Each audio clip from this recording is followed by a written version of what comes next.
महाराज जी, हमारे जीवन में दुआ और बद्दुआ का कुछ प्रभाव होता है या ये सब कर्मों का निर्धारित है? हमारे जो अध्यात्म मार्ग में है, इसमें को न काहू के सुख दुख कर दाता। बद्दुआ से दुख होता है, और दुआ शब्द का मतलब आशीर्वाद ही होगा। क्यों? दुआ का मतलब आशीर्वाद ही होगा। बद्दुआ का मतलब बुरे वचन बोलना, उसको साप समझ लो। शास्त्रीय भाषा में साप या वरदान।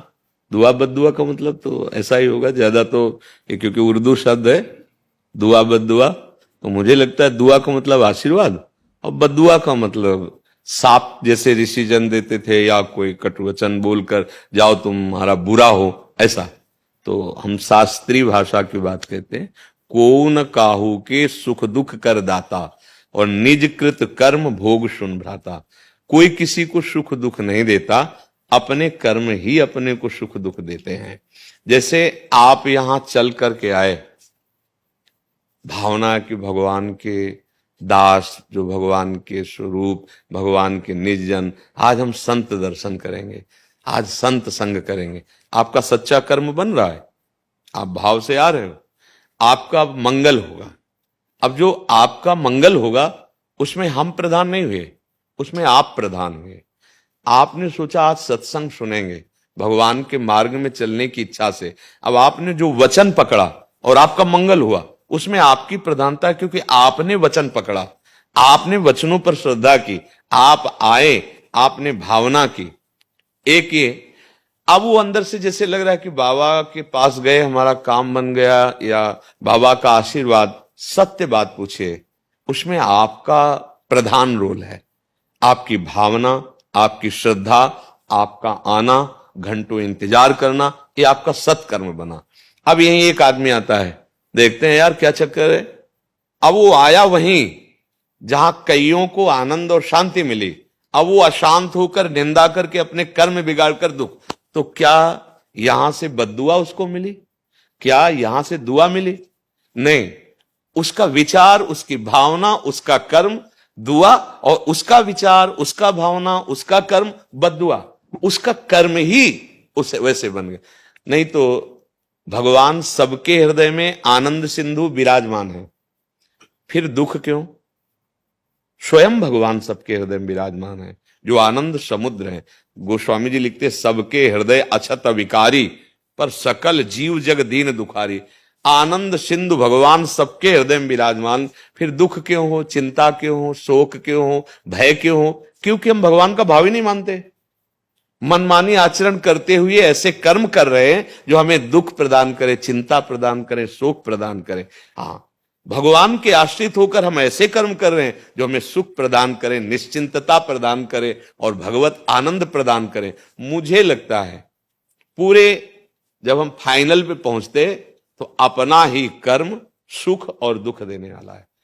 कहे नहीं, हमारे ऊपर गुरु जी की बड़ी कृपा है, तो वो कृपा तब हुई ना जब आपने श्रद्धा की, आपने वचन माने, आप उनकी शरण में गए, आप उनकी बात के अनुसार चले, तो इसमें मूल कौन हुआ? आप हुए। अगर आप ना माने, आप अश्रद्धा करें, तो भला फिर कोई बदल के दिखावे? नहीं बदल सकते। भगवान भी हृदय में बैठे, तुम्हें तभी बदलेंगे जब श्रद्धा करो, विश्वास करो, आत्मसमर्पण भगवान को करो, नाम जप करो, तब आप देखेंगे, तब आपको लगेगा बड़ी कृपा है, हमारा जीवन बदल रहा है, हमें बड़ा आशीर्वाद भगवान का मिल रहा है, हमारा जीवन बदल रहा है। क्यों? आपने श्रद्धा किया, विश्वास किया। भवानी शंकरो वंदे श्रद्धा विश्वास रूपिणो याभ्याम बिना न पश्यंती। बिना श्रद्धा विश्वास के हृदय में विराजमान नहीं, अनुभव में आ रहे। तो कर्म ही हमारा पूजा है, और कर्म ही हमें दुख सुख देने वाला, पक्का समझो। अगर आपके कर्म ठीक हैं तो किसी से आशीर्वाद की जरूरत नहीं, सब कोई आशीर्वाद देगा। मान लो जहां पर कृपा राम की हुई, तां पर कृपा करे सब कोई। कृपा जब आप भगवान की आज्ञा के अनुसार अच्छे कर्म कर रहे हो, जैसे गीता जी में आदेश है संत जन जैसा करते, और बुरे कर्म तो अपने आप दुख मोल ले रहे हैं। आपको कोई बद्दुआ दे, हमें कोई बद्दुआ, जा मर जा, मर जाएंगे क्या? हमारे अगर कर्म सही हैं तो किसी भी ग्रह नक्षत्र, किसी भी विनायक, किसी भी शक्ति की ताकत नहीं कि हमें गिरा सके। अगर हमारे कर्म बिगड़ गए तो कोई बना भी नहीं सकता, ये भी बात समझ लो। अब जैसे बोले हमने तो देवी की आराधना की, हमारा काम बन गया, आपका कर्म हुआ ना, आपने देवी की आराधना की, आप स्वीकार करते हैं ना, सही ढंग से हो गई, उसका फल मिला, आपको आनंद मिला, आपको लगा बड़ी कृपा हो गई। बात समझनी है, अपने सुख दुख का निर्माण हम स्वयं करते हैं। हां, कर्म बुरा किया, तुम्हें लगा कि अंतर ध्यान हो गया, कोई जाना नहीं, अब वो फल देने आएगा, तब तुम्हें लगेगा कि भगवान दुख दे रहे। कर्म बहुत सुंदर आपका बना, और जब सुख देने आया और आप किसी संत के पास गए, भगवत मंदिर में, बोले उसी दिन से काम बनना शुरू हो गया, क्योंकि वो कर्म लागू हो गया शुभ। अब ये रहस्य ना जानने के कारण कोई निंदा करता है और कोई स्तुति करता है, लेकिन बात उसमें आप हैं मुख्य।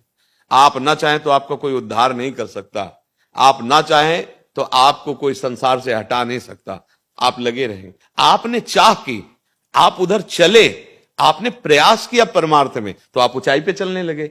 अब आप उसे कृपा समझो या कर्म समझो। अगर आप उन आज्ञा के अनुसार ना चलो तो कृपा तो सबके ऊपर भगवान की है। कह रहे सब पर मोरी बराबर दाया, सब मम प्रिय सब मम उपजाए, मेरे बच्चे हो, मैं सब पर बराबर प्यार करता हूं, फिर दुख क्यों, एक सुखी है एक दुखी है। बोले कर्म अवश्य में भोक्तव्यम कृतम कर्म शुभाशुभम, शुभ अशुभ कर्म का हम अपने कर्मों का सुधार करने आए हैं। ऐसे हम भागवतिक कर्म करें, निष्काम कर्म करें, जिससे हमारे कर्म बंधन नष्ट हो जाए और हम परम सुख स्वरूप भगवान को प्राप्त हों।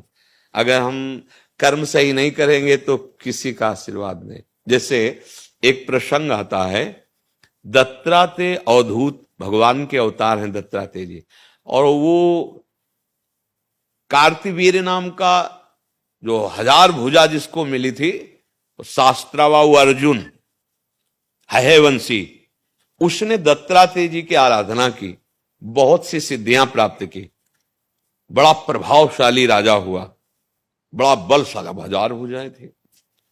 उसी के जब आचरण बिगड़ गए, श्री जमदग्नि जी के आश्रम की गौ अपहरण की रोका गया, अंततोगत्वा जमदग्नि जी का उसने वध कर दिया,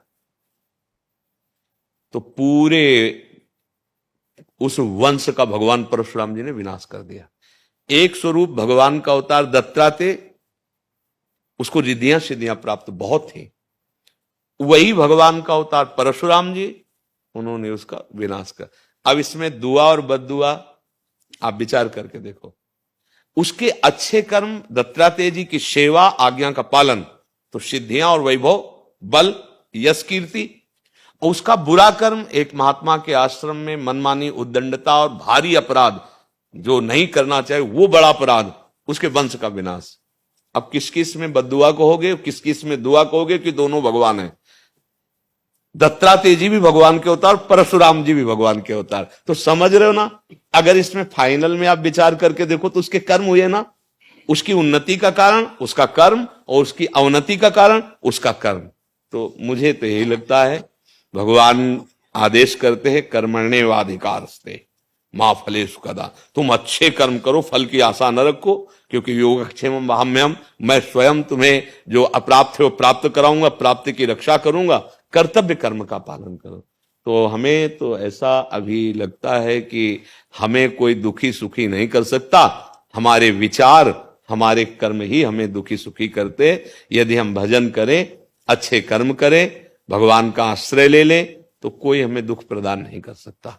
तभी तो जो भक्त जन है, बड़ी बड़ी दुख परिस्थितियों में भी प्रसन्न मुद्रा में आनंदित देखे जाते हैं, क्योंकि वो इन कर्मों को भगवान को समर्पित करके भगवद आश्रित हो गए। तो कोई भी दुख उनको छू नहीं पाता। मन ही तो दुख सुख का भोगता है, और मन भगवान चुरा लेते। भगवान का एक नाम है मन चोर। अब मन भगवान में लगा हुआ है, आनंदित है, शरीर में पीड़ा है, बाहर लोग निंदा करें या अपमान करें, उसको कोई फर्क नहीं पड़ता। तो हम अपने कर्मों को सुधारें, अपने आचरणों को सुधारें। सबसे बड़ा कर्तव्य कर्म पूजा यही है, जो भगवान आदेश कर रहे हैं कि ये ना करो, वो हम ना करें। जो संत जन आदेश करते हैं, जो हमारा हृदय कहता है कि ये पाप है मत करो, वो ना करो। कभी दुख नहीं आएगा, कभी दुख नहीं मिलेगा। अब ये शरीर रच गया वो तो आएगा, लेकिन अगर सही आचरण करोगे, नाम जप करोगे, सब ठीक हो जाएगा। हमको ही नाम जप करना पड़ेगा। हमको ही अपने आचरण सुधारने पड़ेंगे, तभी आशीर्वाद सबका अपने आप मिल जाएगा। और हम बुरे आचरण करेंगे तो कोई भी आशीर्वाद काम भी नहीं करेगा। दत्तात्रेय जी का आशीर्वाद काम नहीं किया, वही परशुराम जी के रूप में अवतरित होकर उसे नष्ट कर दिए। इसलिए कर्म ही प्रधान है। हम अच्छे कर्म करने वाले बने और वो कर्म भगवान को समर्पित कर दें, और उन कर्म के करने में अहंकार न करके सोचे कि भगवान की कृपा से हो रहा है, संतों की कृपा से हो रहा है, तो अहंकार नहीं आएगा। बहुत बढ़िया मार्ग हमारे हृदय में भागवतिक प्रकाशित हो जाएगा, जिसे भगवदानंद परमानंद कहते हैं।